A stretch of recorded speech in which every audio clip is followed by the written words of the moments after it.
Meus queridos, a paz do Senhor. Eu sou o diácono Claudio Machado e essa é mais uma das nossas pequenas reflexões, com base na leitura diária da revista Lições Bíblicas da CPAD.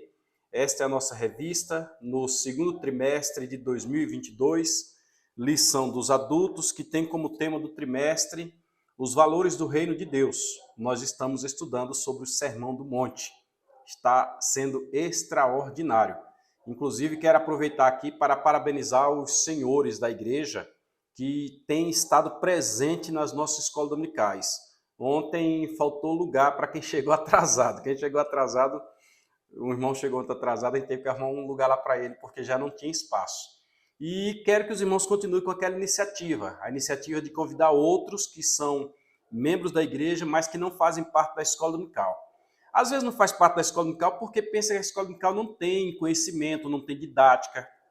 E, a bem da verdade, algumas pessoas despreparadas são colocadas diante da obra, diante de um assunto, de uma posição tão importante para exercer algo que ele não domina. Um irmão, por exemplo, me disse que não estava vindo à escola dominical justamente por causa disso. Tinha aluno que estava explicando ao professor o assunto que deveria ensinar, e isso não é correto. E a pessoa que me disse isso é alguém de uma clareza, de uma coerência muito grande. Então, isso causa a nós preocupação. Desta forma, nós estamos felizes porque os irmãos estão vindo e felizes pela direção da igreja porque tem colocado pessoas capacitadas para ensinar. Nossos professores têm dado show de aula e eu estou muito feliz. Ontem mesmo o assunto foi extraordinário. Nós tratamos ontem sobre Jesus, o discípulo e a lei, e aprendemos muita coisa a esse respeito. Então, você é convidado a, neste trimestre, continuar estudando conosco os valores do reino de Deus, logo, o Sermão do Monte. Venha para a Escola Dominical, não perca. O subtema do trimestre é a relevância do Sermão do Monte para a Igreja de Cristo. Então, é aqui onde entram os detalhes, nas entrelinhas. Por que o Sermão do Monte é relevante para nós? Já estamos nos preparando para a lição de número 4, programada para o próximo domingo, dia 24 de abril de 2022. Se o Senhor nos der vida e saúde e oportunidade, estaremos lá presentes estudando a lição de número 4, cujo título é Resguardando-se de Sentimentos Ruins. Quem é que nunca teve um sentimento ruim, né? Tem coisa que a gente não faz porque realmente não deve fazer, não pode fazer, mas que a vontade dá de fazer. Não adianta negar que não. Paulo disse com toda a sua humildade que o bem que ele queria fazer, ele não fazia, mas o mal que ele não queria fazer é o que ele fazia. E Paulo se irava também. Paulo escreve, dai lugar à ira, quer dizer, põe a ira num determinado canto, não é ire-se. Não seja vencido pela ira, dê lugar a ela, pegue a ela, domine ela e coloque num canto. Então, veja que todos nós passamos por isso e domingo próximo veremos isso. Como nos resguardar? Quando chegar um mau sentimento, como é que nós vamos agir? Você já está convidado para vir para a Escola Dominical domingo. A nossa leitura de hoje, segunda-feira, está no Evangelho de Mateus, capítulo 5, versículo 21, cuja epígrafe diz: um mandamento que preserva e sacraliza a vida. Um mandamento que preserva e sacraliza a vida. Sacralizar vem de sagrar, de consagrar, de tornar-se sagrado, de tornar-se santo, porque a vida é santa, a vida é sagrada, a vida é intocável. Vamos ler o texto no Evangelho de Mateus, capítulo número 5, versículo 21. Porém, hoje não estaremos com a Bíblia, com a versão revista Almeida corrigida. Hoje estamos com a Almeida edição contemporânea. Almeida edição contemporânea, com a Bíblia Thompson, Bíblia de referência de estudo Thompson, a maior Bíblia de referência que eu já encontrei até hoje. E fazendo leitura nesta versão, Mateus capítulo 5, versículo 21, que diz assim, está tratando do homicídio aqui, Mateus capítulo 5, que nós começamos estudando, e vamos entrar em coisas que afetam o homicídio, o adultério, o divórcio, os juramentos, o olho por olho. Nós vamos entrar em todos esses detalhes aqui. Então, o primeiro aqui, o homicídio. Inclusive, isso faz parte das obras da carne. As obras da carne estão lá em Gálatas 5, me parece que a partir do versículo número 14, se não me falha a memória. Aí as obras da carne são manifestas quais são? glutonaria, bebedice e tal, e aí vai até chegar no homicídio. Vamos aqui, Mateus 5:21.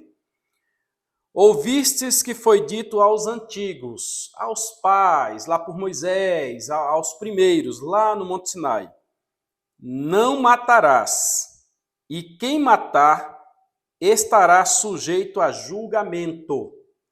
Não matarás, e quem matar estará sujeito a julgamento. Aqui nós precisamos um esclarecimento antes de adentrarmos no assunto, porque o versículo 22, 23, o 24, ele traz alguma coisa interessante. É lógico que alguém pode matar outra pessoa. Não deve, pode. Olha, eu estou fazendo a diferenciação das palavras. Dever é uma obrigação, poder é uma faculdade. A pessoa pode, por exemplo, eu posso levantar esta caneta. Eu posso. Agora, eu devo levantar a caneta? Depende do contexto. Dever é uma obrigação. Aqueles que devem têm que agir. Aqueles que não devem, Provérbios diz que quem passando se mete em questões alheias, me parece que 27:14 de Provérbios, é como quem pega um cão. Eu creio já ter lido noutra versão, diz um cão bravo pelas orelhas. É como quem pega um cão pelas orelhas. Então, muito cuidado. Tem coisa que é da sua competência, tem coisa que não é da sua competência. Eu vou fazer uma cirurgia, não é da minha competência. Agora, alguém está morrendo, eu posso, de repente, estancar uma veia? De repente, eu posso. Então, deve-se analisar o dever e o poder. E aqui, o texto traz neste sentido. Porque alguém, de repente, pode ter, por erro, a gente costuma distinguir no direito o dolo da culpa, sendo a culpa aquela questão sem vontade, uma precipitação ou até mesmo uma casualidade, e o dolo sendo a vontade de fazer. No dolo, quando se analisa o ato, você tem o iter criminis. A pessoa pensou, programou, tal, consumou. Aí houve o dolo, houve o iter criminis. Naquela época lá dos judeus, quando foi entregue a lei, também do mesmo jeito. Por quê? Porque matava-se por qualquer coisa. Alguém brincava, outro ia lá, empurrava uma faca, empurrava uma lança, cortava a cabeça fora. Era assim que era feito. Só que Deus está enviando o seu povo para uma nação, diga-se de passagem, para uma terra, diga-se de passagem, um povo que era criador de ovelhas, que para os egípcios eles eram desprezados, eles eram não eram aceitos entre eles, discriminados, era a palavra que eu estava buscando. Porém, eles iam entrar no meio de uma terra que o povo fazia isso brincando. Olha, pegavam até crianças e sacrificavam em adoração aos ídolos. Imagine cortar a cabeça de alguém. Deus, então, diz para o seu povo que no meio do seu povo não deveria haver homicídio. Por quê? Porque o homicídio, ele tira da terra aquilo que eu chamo de fagulha de Deus. Façamos o homem, disse o Senhor lá em Gênesis, a nossa imagem. O homem é feito à imagem de Deus, conforme a nossa semelhança. E Deus soprou no homem o fôlego divino, e este foi feito alma vivente. Então, se eu respiro, eu tenho uma fagulha de Deus dentro de mim. Eu não sou Deus, eu não creio no antropocentrismo, não sou da teologia da prosperidade ou da confissão positiva, vamos entender isso aí. Mas eu entendo que eu fui feito por Deus, e todos os homens foram feitos por Deus. Às vezes nós valorizamos mais o objeto do que a pessoa, nós amamos o objeto e usamos a pessoa, quando deveríamos amar a pessoa e usar o objeto. Por quê? Porque a pessoa é feita por Deus, é feitura sua, é feitura do Senhor. Mas quando alguém pratica o homicídio, este alguém tira de alguém a possibilidade do perdão, porque aquela pessoa está em pecado, aquela pessoa está no mundo quando é o caso, mas ela pode ainda pedir perdão, porque enquanto não morrer, a conta está aberta, a pessoa pode zerar aquela conta, basta aceitar Jesus como Salvador, porque depois disso segue-se o juízo e não tem meio termo, não tem alma vagante, não tem reencarnação, não tem dharma, não tem karma, não tem nada disso. Salomão diz que o corpo volta ao pó, e o Espírito volta a Deus que o deu, me parece que é o capítulo 12, verso 7 ou 7:12 do livro de Eclesiastes. Nesta circunstância, quando alguém mata alguém, você tira de alguém a oportunidade dele se converter. 2, você tira Deus da terra. Deus é onipresente, eu sei disso, mas eu estou falando dessa fagulha de Deus que está dentro dos homens. Toda vez que você vê alguém, você tem ali uma fagulha de Deus dentro daquela pessoa e tira-se. Este é um dos maiores pecados E Deus chega ao ponto de dizer que quem derramar o sangue do homem, pelo homem o seu sangue será derramado.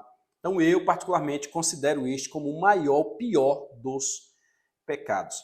Mas poderia ser que alguém matasse alguém por erro, né? Por culpa, não por dolo, como já expliquei.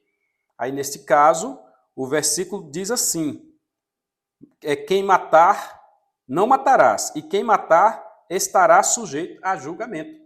Vai ser tanto ao julgamento divino, como ao julgamento momentâneo humano. Aí aquele que dizia, olha, foi por erro, ele poderia, conforme está nos versículos seguintes, correr até um local de refúgio, uma das cidades de refúgio que foram estabelecidas lá em Canaã, quando eles entraram na Terra Prometida.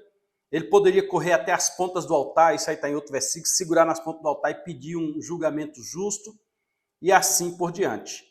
De sorte que não matarás. Por quê? Porque nós temos dentro de nós o sentimento mau de matar.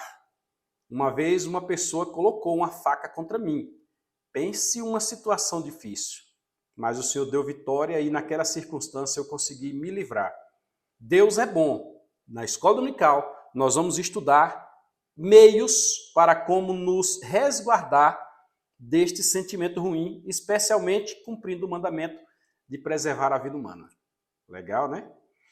Você é nosso convidado a estar domingo na Escola Bíblica Dominical estudando tão maravilhosa lição conosco.